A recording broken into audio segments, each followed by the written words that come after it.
Hindi, nilagyan ko lang ng ano yun. Music. Naka-fast. Ano yun? Nakakat-kat. Alright. Sama? Ano yung pagkain mo? Sama chimken. Chimken din. Chimken. Bali, ano to? Breakfast. First meal of the day. Kalahating manok. Bali, naka ano na ako, mga 22 hours fasting. 22 hours fasting yan, boy. Sarap yan. Saan galing yan? Kitre. Manok. Okay, nakain. Sarap. Kalahati lang pala. Parang masyado madami yung isang buo. Nag-serve ka ba? Pwede. Up. Kahit pa ulit-ulit. Dalawa. Hindi pa. May na pag-uwi. Parang fresh yan.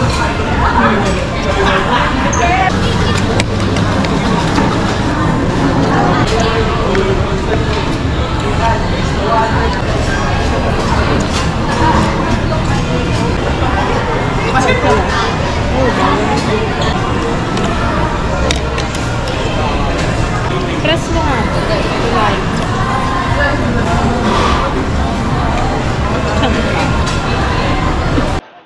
Ano bang pag-uusapan pagka nasa present lang?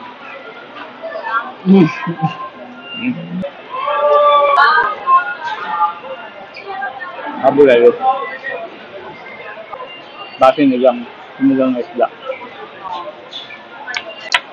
Ang pwedeng pag-usapan ng ano, no? Present lang, kasi walang ibang taong kasali.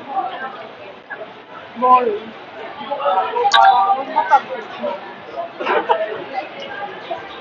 Oo, no? Pero maganda ma-practice yung ano eh.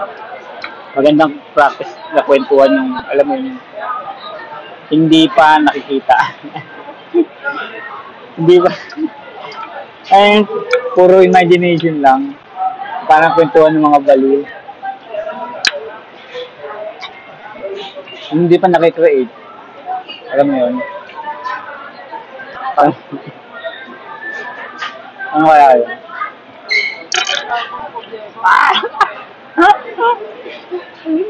Nang pinaproblema ko.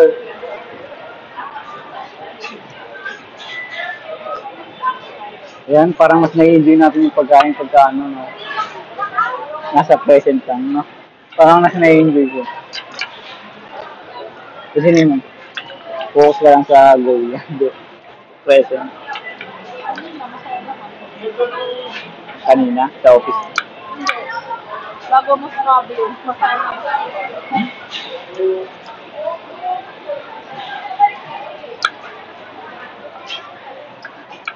So, hirap yun. Yun yung challenge ngayon na practice. Kasi madalas isip natin nasa sa past eh, kaya nasa future. Yung challenge, kailangan sa present. Hirap nun.